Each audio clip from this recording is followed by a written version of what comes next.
It was that frigid Colorado winter morning in Boulder, the kind where your breath hangs in the air like a ghost, and I stood there in my robe, staring at those massive concrete barriers slapped right across my driveway for what felt like the umpteenth time, my heart pounding with a rage I hadn't felt since my army days, the sharp sting of betrayal mixing with the icy wind whipping through my bones. And right then, I grabbed my phone, dialed my old logistics pal, and uttered those words that would flip the script on our tyrannical HOA queen. I need barriers she can't budge, my voice steady but laced with the kind of determination that comes from being pushed too far, too many times, by someone who thought they could grind you down without consequence. You see, it was barely dawn, the snow-dusted ground crunching under my slippers, that bitter mix of wet cement and truck fumes choking the air, making my stomach twist as I realized Vivian Hargrove wasn't just nitpicking anymore. No, this was her way of declaring all-out war on a guy like me, Jake Harlan, a 52-year-old vet fresh off a messy divorce that left me scraping by. The kind where your ex takes not just the house, but half your soul too. Thinking I'd finally carved out some peace in Oak Ridge Meadows, this quiet suburban enclave where I'd sunk my savings into a corner house with that perfect looping driveway, ideal for my budding IT freelance gig, allowing clients to swing in and out without bothering a soul, a small slice of independence after years of orders and chaos overseas. But peace? That was a joke, because from the jump, Vivian, this 48-year-old realtor with her flawless smile and that gleaming black SUV she buffed like it was her throne, had crowned herself the unchallenged ruler of the Oak Ridge Meadows Homeowners Association, or OMHA as she loved to lord it over us. 3 terms in a row, which should have screamed trouble louder than a siren. Her mansion at the cul-de-sac's end flaunting a grand waterfall feature that thumbed its nose at every water conservation rule. In the book, the hypocrisy of it burning in my mind even then, as if her rules applied to everyone but her royal self. Our first clash hit like an ambush, that crisp fall Tuesday, me hauling server gear into my pickup, minding my own, sweat beading on my forehead from the effort, when she materialized out of nowhere, clipboard in hand like a scepter. No hello, no pleasantries, just that icy command. That work truck has to go, now. Her eyes narrowing as if I'd parked a bulldozer in a flower bed, and I glanced at my standard issue Ford, same as half the rigs around here, trying to keep cool, explaining it was personal use. But she fired back about spotting client cars, how it shattered the neighborhood's pristine vibe, her overpowering floral scent hitting me like a chemical weapon, stirring up memories of overbearing commanders I'd gritted my teeth through for 2 decades, the way they belittled you to feel big. And here it was again, in suburbia of all places. I held my tongue, promised to check the rules, but she couldn't resist that parting shot, twisting the knife with a smirk. We keep things elite here, Jake. Not everyone's cut out for it. And just like that, the gauntlet was thrown, her words echoing in my head as I drove off, a slow burn building in my chest, the injustice of it all. This woman wielding power like a club over folks just trying to live their lives, pay their bills, build something for themselves after life's knocked them around. And I remember clenching the wheels so hard my knuckles whitened, vowing silently that if she wanted to play dirty, I'd learn her game and beat her at it. 3 days later, the blow landed. An official violation slip demanding $200 for improper business vehicle housing, and threatening $600 a day if I didn't shut down my operation in a week, all on fancy OMHA stationery laced with threats that'd make a mob boss nod in approval. And I dove into the paperwork that weekend, poring over deeds, bylaws, local laws, finding zilch banning home offices or visits, but tucked away in the fine print, this fuzzy clause on trade vehicles so loose it could outlaw the mailman. The clever vagueness of it almost admirable if it wasn't so infuriating, designed to trap the unwary. Appealing meant waiting months while fines piled up, classic squeeze play, pay or bleed out. But she'd misjudged me, a logistics vet who'd orchestrated supply chains under fire, dodging IEDs and deadlines that could kill. So I swallowed the pill, paid up, documented every cent, and vowed to turn the tables, installing cams to catch her games, studying her like an enemy dossier, because if she wanted to fight, I'd bring the patience of a sniper and the force of a tank battalion, that bitter taste. of defeat fueling me as I plotted in the quiet hours, knowing bullies crumble when you hit back harder, and maybe, just maybe, this could free not just me, but everyone she'd stepped on. Those cameras paid off gold, capturing her sneaking around my lot at midnight, tape measure in hand, her SUV idling blocks away like she was casing a heist, the footage chilling me to the bone as I replayed it over coffee, her figure ghostly in the infrared, plotting her next strike, measuring client spots with cold calculation, the audacity of it, trespassing to build her case. And it hit me then, the unfairness. This woman invading homes while preaching standards, but now I had proof, her secret ops exposed, and confrontation brewed like a storm, my pulse quickening with a mix of fear and exhilaration, the thrill of finally having leverage. Next day, as she sauntered up with her fake grin, I dropped the bomb casually. Funny, I caught some late-night surveying on tape last night, showing her the freeze frame, her crouched form damning as hell, and for a split second, fear flickered in her eyes before the mask snapped back, claiming it was routine checks, complaints pouring in, but I pressed, demanding names, getting stonewalled, then flipping it. Which rule exactly bans my work? And she droned on, but I was armed now. Nights spent buried in Colorado HOA laws revealing her vague enforcements held no water in court. Boards couldn't invent rules on the fly. The satisfaction of quoting statutes word for word, watching her squirm, the air thickening with tension as her composure cracked, summoning an urgent board meet. And I could almost hear the gears turning in her head, plotting her revenge. That night, the setup was pure theater, panel of yes men at a rickety table, her slideshow painting my home as a blight, cropped pics making my truck look industrial. The crowd sparse but stacked with her cronies, and when I countered with highlighted rules permitting my setup, low traffic logs, and slammed their botched notice violating state law, whispers rippled, eyes widening as truth sank in, and then Henry Novak, the retired lawyer from down the block, piped up, backing my play, killing her charade dead. The room clearing as her glare burned holes in me.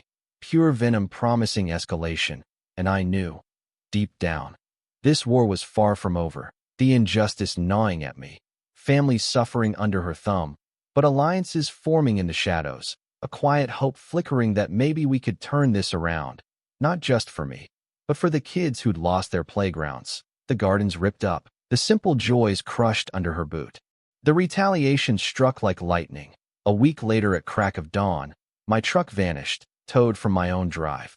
A glaring sticker on the garage slamming OMHA orders, my hands shaking as I called the yard, learning the $400 fee plus daily storage, cash only, and I roared it was parked legally, but they shrugged. HOA's call. That word, orders, twisting the knife. Flashbacks to real missions clashing with this petty abuse, the sheer by kitsch of it. A man who served his country, built lives. From nothing, reduced to begging for his own property back, and Henry showed up with Java, driving me to the lot, a wasteland of despair, razor wire, and oil stench, my ride caged like a beast, forking over grocery money to free it, documenting every step, vowing treble damages under Colorado towing laws, the fire in my belly growing, thinking of all the families she'd hit this way, their savings drained, spirits broken. That night, Margaret Ellis appeared with a steaming pie, her 76-year-old frame radiating quiet fury, sharing how Vivian had crushed the Ramirez kids' playset over visual discord. Little Mia Ramirez sobbing as her dad dismantled it under watch, the heartbreak of it. A child's joy stolen for ego, the image searing into me. Innocent tears over a swing set, and more tales poured out. The Lopez fined for their herb patch that fed their family through tough times, the Patel for their pet enclosure that kept their rescue dogs safe. A pattern of terror targeting families who didn't fit her mold. The by kitsch of it all, hard-working folks ground down, no fight left, but now, with my stand, sparks igniting, neighbors whispering in driveways, sharing stories over fences, the underground resistance budding like spring after a harsh winter, and I dove deeper. Cam's nabbing her morning stakeouts, plate clear as day, harassment stacking up, each clip a nail in her coffin. Her smear campaign hit next, slick pamphlets in every box decrying industrial invasion, doctored shots of my place, fake neighbor quotes on sinking values, the fine print revealing her solo preservation fund. And isolation gripped me, waves turning to stares, folks dodging me like plague, the loneliness biting hard, nights where I'd sit alone, doubting if this fight was worth the toll. But she'd blundered, uniting her victims. The Ramirez knocking first, uniforms rumpled, sharing their daughter's tears over the swings, vowing to rally for the next meet. And soon, the Lopez with garden woes, detailing how Vivian had shown up unannounced, clipboard ready, demanding they rip out veggies that reminded them of home.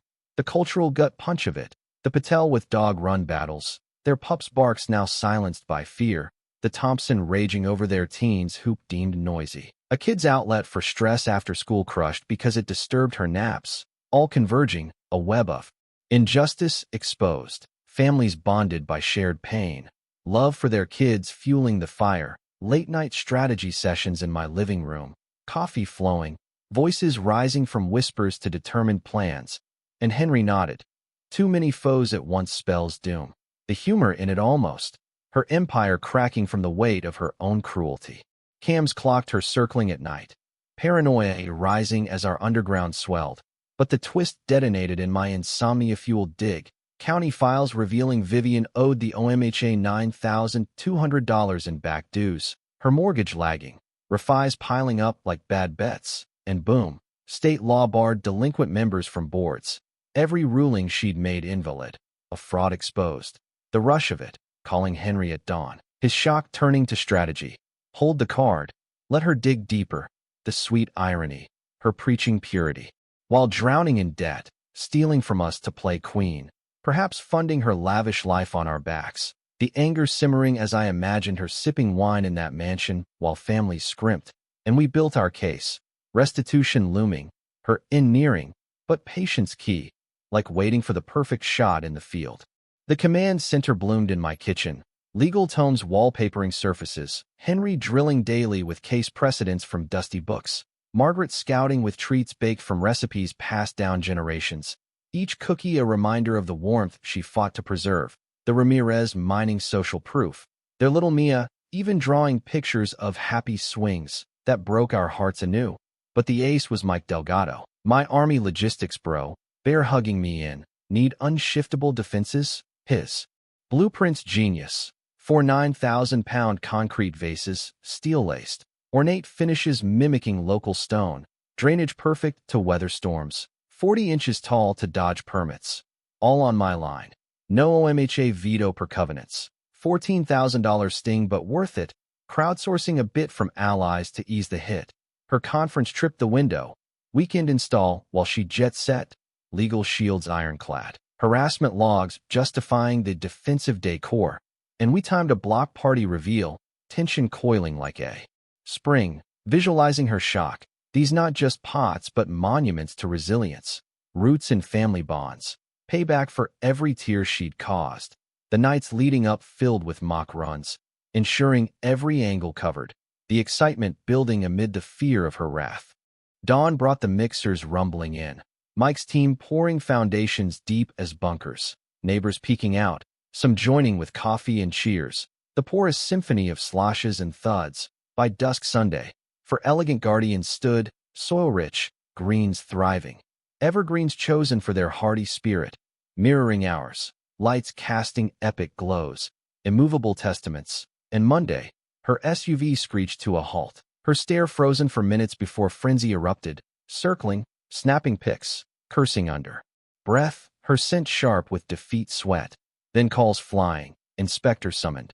But he cleared us. Flawless, code compliant, fine landscaping. Her wail echoing, and lawyers followed. Threats of malicious builds. But Henry laughed. Baseless bluster, her desperation palpable. Phone logs showing frantic hires. Her attorneys bailed post-background, spotting her disqualification, dominoes tumbling. Her drives past now futile, planters mocking her impotence. Neighbors praising the curb boost. Values climbing as word spread of our stand. Mia giggling on them. Symbol of safety. Her innocent play a stark contrast to the battles fought. And one eve, Vivian stormed my drive. Wrecked. You haven't won. But I eyed the sentinels. Oh, but I have. The climax building.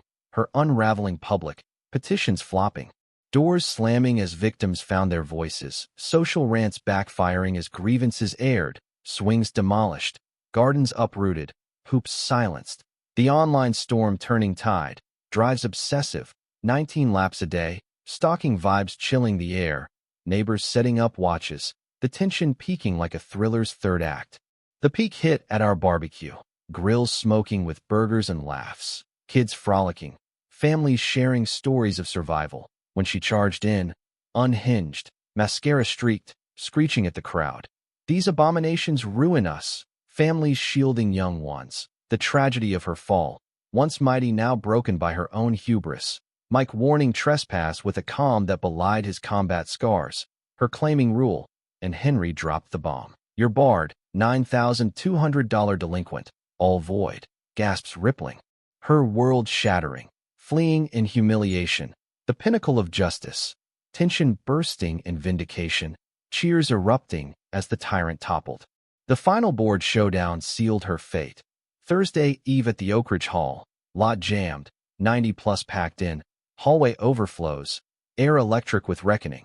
Channel 9 cams rolling thanks to Thompson tips. Capturing the drama for posterity. Vivian striding and armored in suits. Briefcase heavy with desperate defenses. But eyes hunted. Her panel fidgety as she slideshowed my assault. On Serenity. Framing planters as rebellion. Crowd murmuring dissent. Her narrative crumbling under glares from those she'd wronged. The room thick with unspoken accusations. My rebuttal steady. Handing out real bylaws permitting it all. Timelines of her abuses. Toes, stalks, family torments. The room simmering. Victims nodding in recognition. Their own pains validated. Then Henry rose. Board eligibility demands paid dues. Vivian owes $9,200. Disqualified 20 months. Rulings null. Uproar exploding. Outrage cresting like a wave. Years of injustice unleashing. Fines refunded. Apologies whispered. Her denials drowned in fury. Reporter pressing. Comment on debts. Her. Sputter. Lies. Bias. But panel demanded resignation. Unanimous. Her empire dust. The crowd's roar a cathartic release. Hugs and tears flowing as bonds strengthened. In the wake, her quit note curt. House listed, eager seller. Vans hauling her out Tuesday morn. No fanfare. Just tail lights fading. Neighborhood breathing free. Margaret elected prez. Meetings now feasts of fixes. Finances open. Values soaring 20% in 9 months on Real Harmony. Lopez Gardens blooming community-wide. Sharing harvests at potlucks. Ramirez Playground Kid Central. Laughter replacing fear. My Biz booming on the legend. That loop drive iconic proof of grit. Clients drawn not just for tech, but the story of defiance. Unexpected joy bloomed 6 months on at Margaret's Bash, meeting Laura Benson, fresh divorced educator with her girl Sophie. Drawn to my tale of standing tall, our chats flowing over pie, her eyes lighting up at tales of the fight.